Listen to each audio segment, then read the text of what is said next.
really, I started by waiting tables when I was young, when I was in high school. I got my first internship at Goldman. I was at Brown playing football.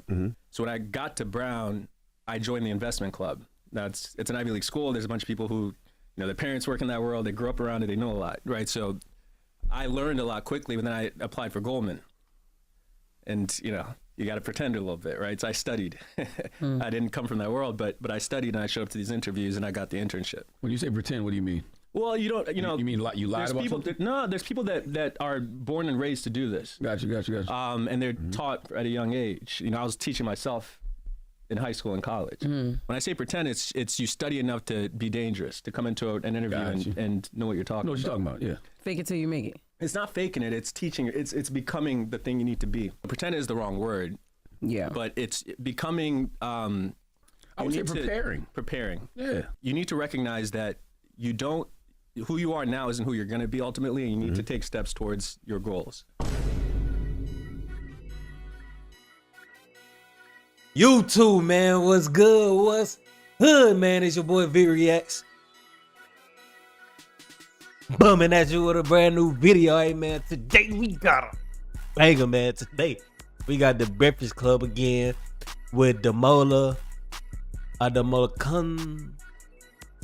I don't know how to say the brother name, but I'm proud of him, man. He became the CEO of Red Lobster, saved the company from bankruptcy, but he also has a history, a past that people gotta understand. He didn't just become the CEO of Red Lobster because somebody wanted to DEA hire him. He put the work in, you know what I'm saying? So this is why I'm showing this video to show that to become these things, you have to put the work in. You can't just be out here lazy. You can't just be out here working. You got to be putting active effort in to be able to get these spots. So I want to put him on a vid today, and that's what we're going to do, man. Without further ado, let's go ahead and get into the video. Before we get into the video, though, man, if you like the intro that I played at the beginning, be sure to like the video, because if you like the intro, you're going to like the video. Comment you got something to say about the video or me. Subscribe if you're doing forward with the content, man. Without further ado, I'm gonna figure out how to say his name for the video in. Damola Adamolekun. How the fuck you say that shit? Fuck it, let's get into it, man. Morning, everybody. It's DJ NV, Just Hilarious, Charlamagne the Guy. We are the Breakfast Club. We got a special guest in the building. See you waiting to get your ass kicked. Let's go. Let's go. CEO of Red Lobster. Okay, what else? Let's go. Damola. Okay, here come the punch. Adamolekun. Hey, that was good. Yeah, he said that shit better than me. That was an 8 out of 10, man. You almost got it. Almost got it. How do you pronounce the last name? Adamolekun. Adamolekun. Very close, man. Oh, That's a good. that's on me. Adamolekun. Okay. Adamolekun, y'all. So it's Damola Adamolekun. Effort. How are we doing? Can we give our brother a water, please? You want another one? Regular water. He gave you a biscuit. Get him a Big water. Mac, you got a mouthful of cheddar cheese biscuits. You know, it's crazy, Damola. I don't know. They do got the biscuits on this bed. If y'all know Red Lobster, that's the, like Texas Roadhouse got the rolls. Every restaurant got their shit. Red Lobster got the cheddar cheese biscuits. On God. Interview a lot of people, and people always ask, who do you want to interview? And I never know the answer. But then I see certain people on the schedule, and I'm like, damn, I would like to talk to this guy. And when I saw his name on the schedule, I was like, CEO of Red Lobster? Yeah. Yes, I'd like to talk to him. Yep. Well, it's a pleasure to be here. Facts, yo, man, fuck them rappers. Interview dudes like this. It's the Breakfast Club. It's not like they need the clout from rappers. Like, they is the clout. They give the rappers the clout. So this is a good interview to do. Get him the clout. We need more brothers like this getting clout. We have a lot of brothers like this. We have more successful brothers than rappers. I don't see why people want to interview the rappers when we have more successful black brothers out here. Yeah, we need to interview them. You guys are doing amazing things. It's good to be on. Well, let's start from the beginning. How did you get into food? Because you just weren't the CEO of Red Lobster. You were CEO of P.F. Chang. So how did you get your start into this restaurant business? And you're only 36. Yeah, I was going to say, you look young. Yeah. Look, I mean, really, I started by waiting tables when I was young, when I was in high school. And you're from? I'm from, I'm Nigerian originally, but I went to high school in Maryland. Okay. So Nice. I was doing the waiter / runner thing in high school. But in this current track, I started working in finance when I was in college. So I started interning at Goldman Sachs when I was 19, so 17 years ago. Wow. So I got my first internship at Goldman. I was at Brown playing football, and worked at Goldman for 4 years, and then worked at a private equity firm called TPG, and then went to business school, and then worked at a hedge fund here in New York. The reason I got into restaurants because I did a restaurant deal. We bought P.F. Chang's in 2019. Who was we? I worked for John Paulson, who's a famous billionaire investor in New York. His firm is called Paulson and Company. Let me look him up real quick. John Paulson, white guy. A lot of people be like, oh, he didn't do it by himself. He needed help from a white man. The thing about him is that he don't look at it as a race thing. He look at it as he needed help to be able to become who he become. And you will need help to become who you become. You're not going to do it by yourself. So John Paulson, shouts out to him, man. He don't care about race. He interested in whoever making money. And most of these guys, they see money. They don't give a fuck about what race you are. Only low value people, only low minded people care about that shit. Let's get back into the video. So I was working at a hedge fund, and we do a lot of things. The hedge fund's big. It's billions of dollars, and we do a lot of different things. But one of the things that we did that I suggested was to buy P.F. Chang's. It was up for sale. So I pitched it to the firm. They agreed. But I led the deal. This is 2019 now. So it was up for sale. I thought it was an interesting thing. Good brand, great history, great product. I thought we could do a lot of new things with it. We could add delivery. We could remodel the restaurants. We could make it more interesting, make it more relevant, cooler. Right. And it was all going pretty well, and then COVID hit right in 2020. Right. So my big restaurant deal, we put hundreds of millions of dollars into it, and it went south during COVID, like everything else did. All the restaurants were closed. So just curious, how much was P.F. Chang selling for back then? We never released it, but there's an article that quotes something around 700 million. It's in the ballpark. Okay. So they didn't make their money back, clearly though. No, we did, but that's the thing. I had to go save it. So in COVID, it looked like we weren't gonna. It looked like a bad deal, and it was my deal. So that's on me, right? So it wasn't looking good. We lost a CEO during COVID, and I had to go step in to sort of rescue the situation. Now, the year before that, I was chief strategy officer. So I'd been there. Every week I was flying to Scottsdale where the company's headquartered. I was flying back to New York. So I was running the company kind of as chief strategy officer, and then I was at the hedge fund. And then when COVID happened, we lost a CEO. They asked me to be CEO. So that's when I stepped in, again, because it's my deal. I'm responsible for the outcome, right? So I went in there to try to salvage things and get us through COVID, which we did. And then we grew from there. We ended up being a really good deal. But not without a lot of blood, sweat, and tears for a few years and getting through it. So that was that ended up well. So you took the salt and pepper prawns off the menu at Chang. No, that was not me. Oh, that wasn't you. I was making sure. All right. Yeah, I was gone by then. Okay. I got so many questions, man. Yeah, number one, you said you. So let's just recap the section so far. Obviously, it's more that happened. That happened. What he said from 17 to 36, I believe he said 36 or 32. So it's been a long time, you know what I'm saying? But he only listed the important things. Basically, he's saying he started as a waiter. So he already knew the industry. He started as a waiter, went to college for finance, became a financier with the company, pitched a deal to the company. He moved up in the company. He wasn't just an entry level guy talking to the business guy. Like he moved up into the company. He pitched the idea. The idea sounded good. It started to go bad, and he stepped in, became the CEO of the company, raised the CEO. Like, this is a thing. Like, you have to be proven as a winner. He proved himself as a winner. He proved that he was committed to what he did, and he stuck to it and got to where he at now. Now he's the face of Red Lobster, a bigger company than P.F. Chang's. But it goes up and up and up. You know what I'm saying? He moving up. His next move, we never know. But let's get back to what he say though. Talk about. You said you started at 19 doing what? I got my first internship at Goldman Sachs, which is an investment bank. Who puts those seeds in your mind at such a young age to say this is what I want to do at 19 years old? It's a good question. So when I was even younger than that, when I was in high school, I played football and I was trying to go to a good school, but at the same time I was trying to play football in college. I ended up playing at Brown. But before that, I won a speech contest. I had an English teacher that was like, join the speech and debate team. You talk too much, I think is what she was trying to say. But I joined the speech and debate team, and I won a couple of things. I won the state championship for debate. Then I won a speech contest, which paid me $10,000, right? It was a scholarship.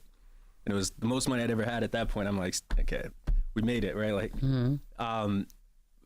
I decided I wanted to invest that money. That's why I started with investing. So I got a bunch of money when I was in high school. I decided I wanted to invest. What does that mean? Back then, everybody was doing real estate. It's like 05, 06. Everybody's trying to buy real estate. So I thought I could do that. It wasn't enough money. I learned quickly. But I could buy stocks. So I got into stocks first. And I opened a portfolio and I just started. I read, there's a website called The Motley Fool. I think it's still around, but that's what I used to read. I'd read anything about Buffett. And you can buy stocks with $100. You can buy stocks with $10,000. You can buy stocks with millions of dollars, right? It's just, you buy more of them. So I learned that and sort of trained myself and asked a bunch of questions of people who I knew that were doing that sort of thing. So when I got to Brown, I joined the investment club. Now it's an Ivy League school. There's a bunch of people who, their parents work in that world. They grew up around it. They know a lot, right? So I learned a lot quickly, but then I applied for Goldman. And, you got to pretend a little bit, right? So I studied. I didn't come from that world, but I studied and I showed up to these interviews and I got the internship. When you say pretend, what do you mean? Well, you don't, You mean you lied about something? No, there's people that are born and raised to do this. Gotcha. And they're taught at a young age. I was teaching myself in high school and college. When I say pretend, it's you study enough to be dangerous, to come into an interview and know what you're talking about. Know what you're talking about, yeah. Fake it till you make it. It's not faking it, it's teaching. It's becoming the thing you need to be. It's Facts. becoming the person you need to be. Facts. Faking it until you make it is a whole different thing. Faking it is like I got the jury on and I'm acting like I'm this guy, but I ain't put the work in. What he did was he did the research. He put the work in to be able to do this shit. He put the work in to be able to know exactly what he talking about. You know what I'm saying? That's a big difference. That's a big difference. And I'm glad he said that. Basically, he's saying he put the work in to become the person he wanted to be. Not fake it till you make it. So pretend is the wrong word. Yeah. But it's becoming I would say preparing. Preparing. Yeah. You need to recognize that who you are now isn't who you're going to be ultimately, and you need to take steps towards your goals. That's what you know, and that's how you are. Both. So what you know is studying books, studying how to invest, studying stocks. How you are is like working at Goldman Sachs is hard. You need discipline, you need work ethic, you need curiosity, you need to be able to communicate, you need to be able to defend your ideas, negotiate, like all these things. So there's skills that you have to develop in yourself, and there's knowledge you need to acquire, both. And when you do those things, you can be dangerous, right? You can show up to something and stand up and get it, make it happen. So was it your parents, like a father figure, a mother figure? Like who pushed you in that direction? Like because even in high school, you talking about you invested the money. Like yeah, I was making. Listen, it's 06, so everybody was making money. Stocks were just going up back then. I thought I was a genius, but it was just the market. What were you doing as a child? Like that's what I'm trying to figure out. Like I mean, so I was born in Nigeria. My dad's a doctor. He's a neurologist. And my family is all about academics. Got you. So the idea to try to achieve has just been in my life since I was young. Absolutely. It's, what are your grades? You got 6 A's and 1 B. What's up with that B? Like, let's get that to an A. That was kind of my childhood. And then we were immigrants to America. We moved when I was 9.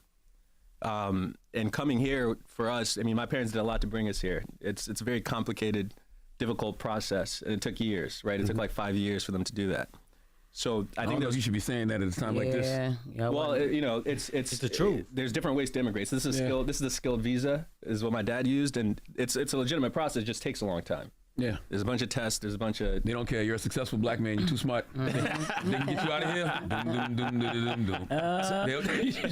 So how did you get to Red Lobster? Red Lobster. So the PF Chang's deal went well, and it won me some plaudits in the industry, because it was difficult, right? And we made it happen.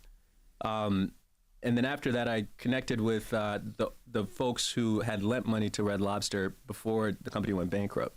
So they were in line to own it coming out of bankruptcy. It's a good group called Fortress. I never heard of it. And so they asked me first to consult, to provide advice. Like, you just spent 4 years running a business that was in distress, similar to this. What do you think of this situation? Type shit. So I was advising them at first, and then it turned into they asked me to come run it. Basically, I presented a plan. They were like, "We like your plan. Please come execute it for us." Right. So I took over as CEO coming out of bankruptcy in September. And that's You what we've been doing. You know, when I first heard that story, I was on the radio acting like I knew what I was talking about. Yeah. And I was just like, I know exactly what Red Lobster should be doing. Yeah. And I felt like Red Lobster should, you know, scale down from being a fine dining establishment and be more like Chipotle. Like you could go in there and, you know, you can get your lobster and shrimp pasta right from the bar or whatever That'll the be item hard. is, just right there from That'll be hard, the bar. actually. Just make it like a smaller, more Chipotle-like establishment as opposed to a fine dining restaurant. Well, the thing about Chipotle is they have That'll be hard. That'll be a tough idea to do. But you messing with seafood, you're not messing with, you know, rice and cheap things. Lobster and seafood and shit. That shit not cheap. That shit not cheap. But well, so your point about being able to get food conveniently is an important one. There should be options and there should be ways where you get things you need quickly. For example, our delivery business. That should feel fast casualish, where you put in an order, it comes quickly, etc. The way the company is set up has a cost structure that you can run it like Chipotle. For example, our restaurants, they're 10,000 square feet. Chipotle's are 1,500 square feet, maybe 2,000 max. So you have a real estate footprint that you couldn't run on Chipotle revenue per unit, right? You have to do more. Gotta make money The on food we serve lobster and crab. You can't sell that at Chipotle price points. Facts. You pay too much for those products. Facts. So there's structural differences in the businesses that would prevent that. But that said, some of the things Chipotle is good at, you can be better at, right? Like delivery, digital, speed of service. Those are things that people care Speed of about. service. Definitely you can learn from. So how do you Hold on, remember I started off by saying acting like I knew what I was talking about. I didn't say I knew. I just said, okay. I said acting like I knew what I was talking So about. how do you say Red Lobster now, right? Well, so the thing is, you have to lean into what made it successful in the first place, right? Like, what do people love about Red Lobster? There's a reason it is what it is. The biscuits. Biscuits, for sure. Well, the Lobster, biscuits, and I also crab. think Yep. a lot of us from where we grew up, that was, we went for graduation. We went for Absolutely. That was the celebratory type of reward, things. like, Yeah, That it was was the feeling. It felt like 5-star fine It felt like dining. 5-star. There you go. Until you started making. That's it. But until all these other restaurants started popping up. Exactly. Now, people look down on Red Lobster when it comes to celebratory. They'll go to, a P.F. Chang's. They'll go to a Tao. They'll go to an expensive steakhouse because they don't look at Red Lobster as that I'm anymore. proud you included P.F. Chang's. I think that's our I wouldn't put P.F. Chang's in No, there. P.F. Chang's is They on the same level. I ain't putting P.F. Chang's in there. But that's good. But so how do you change that way of thinking? So Or do you want to? Red Lobster was the first company to take these high-end seafood products across the country. It was the first place you could get lobster, get crab. For a lot of people, it's their first experience. I went to Red Lobster in Springfield, Illinois, when I used to live there when I was in 9 or 10, and I remember that, right? So I think a lot of people have these memories after church on Sundays, important dinners, graduation, etc. It's now you can get these products in different places, but we're still the only company at scale that serves lobster and crab. And by the way, it's not lobster and crab are wild caught products. You can't farm raise them, so they catch them on boats. We buy 25% of the lobster that's caught on boats in North America. We buy a quarter of it. Wow. We buy a quarter of the crab that's caught. By virtue of our size and scale, we can get the best product, which we do. So the lobster you get at Red Lobster is as good as lobster you'll get anywhere. But people don't know that. No, not at all. And so there's a communication aspect to it that need to let people know this is the best product you can get for lobster, for crab. That's number one. Number two, you need to give people a reason. You mentioned Chipotle. If we're not going to be priced as Chipotle, then we need to offer something that Chipotle doesn't offer. And what that is called service and hospitality. Like, you need to come in, you need to feel like you're welcome, you need to feel like you're a guest, you need to be taken care of, you need to get a connection with your server. So it's food and its service is where we win. And ambiance, because a lot of these restaurants just don't look good. But that's another thing. Red Lobster, that is correct. Red Lobster feels like McDonald's at times when you walk Like in. it's The outdated a floors little look bit. very cold. The place looks cold. Just to use the right word, outdated. I did a remodel project at I totally agree. I did a remodel project at P.F. Chang's where we remodeled 80% of the restaurants, right? And if you go to them now, it's red, gold, black. It looks cool. So that's what we did that. And so this needs something similar, and we're working on that. That takes a bit of time. You have to design it, you have to scope it, you have to test it, you have to prove the results, then you have to raise the money, then you have to go. Facts. So that takes time. Facts. What you can do now is improve service. We launched something we're calling red carpet hospitality. And we launched that a couple of weeks ago. And if you go and ask a server in Red Lobster about it, they'll tell you about it. Red stands for recognize, engage, and delight. When people walk in, you need to recognize them. Smile. As soon as they walk in, there should be somebody smiling at the host stand to greet them. You see somebody, you're within 10 feet of them, you recognize them. Within 4 feet, you speak to them. We call it the 10-4 rule. You make sure that, you know, when people need to go to the bathroom, you walk them there. You don't point to the bathroom. You escort them. You make sure that you're connecting with them, you're talking with them, you're asking questions. So we're training these behavioral patterns because that's something you can do today, right? And then trying to highlight the quality of the food and introduce some new things like the lobster rolls that are fun, that are interesting. So food and service, and then the third point for sure is ambiance. We fix the things we can fix quickly, like the music is better. If you go to a Red Lobster now, you'll notice the music is better. And you'll notice there's small things like we put the market prices on the lobster. We put the liners on the tables. There's small things you can do now, but comprehensively, there needs to be a remodel, right? And that's something that we'll do in the future. I think that y'all have got a great foundation because the biggest thing is that nobody's ever said the food was whack. Even to this day, you bought some cheddar cheese biscuits and everybody went crazy. Exactly. You know what I'm saying? You think about episodes of the Boondocks when Riley was going crazy over cheddar cheese biscuits. Exactly. Lobster and shrimp pasta's always been my favorite dish. I would fuck that up right now. Like right now. Next time I'll bring it for you. But you know what? Like you're you said, right, 100%. The one reason I stopped going to Red Lobster is because I always felt like Red Lobster's food wasn't as good as a lot of these other places. But now that you're telling me that they're all got from the same place, I just myself felt like maybe it's a process type of thing. If I go to this restaurant, maybe their quality's better. I never felt like it's everything. Everything that he said matters, and that's why it's important to install a plan and to follow that plan. Install a plan in your life to succeed in whatever area you want to succeed. He put this in a financial aspect because he's a finance guy. But every kind of person is a different kind of person. Some people are hands-on. Some people like using their brain. Some people like, everybody different. So whatever you want to do in life, this is the simplest way to put it. Put the work in, man. This shit not going to be easy. It's not easy for nobody that's not born in that life. People have to understand that. Learn about the competitors. Learn about the people who came before you in whatever field you want to be in. And follow their footsteps. It's always going to be a blueprint to get to where you want to get. Do it. Follow it. Pursue it. Fuck all the other shit. Get your money, man. But please go to Breakfast Club and watch this video. At least like it. Because I want them to be able to see that people like this kind of shit. Give that video the most views on the Breakfast Club so they could bring more and more of that shit. They ain't gonna bring more unless people really fuck with that content. You feel me? So I don't really care if my video go up because I'm just a reactor. But I want everybody watching this shit to go to the Breakfast Club and go at least like that video because that is very important to show them, to keep them doing this kind of shit. This is the more kind of shit that we need, man. He's speaking a lot of facts. He's speaking a lot of gems. He dropping a lot back to back, back to back.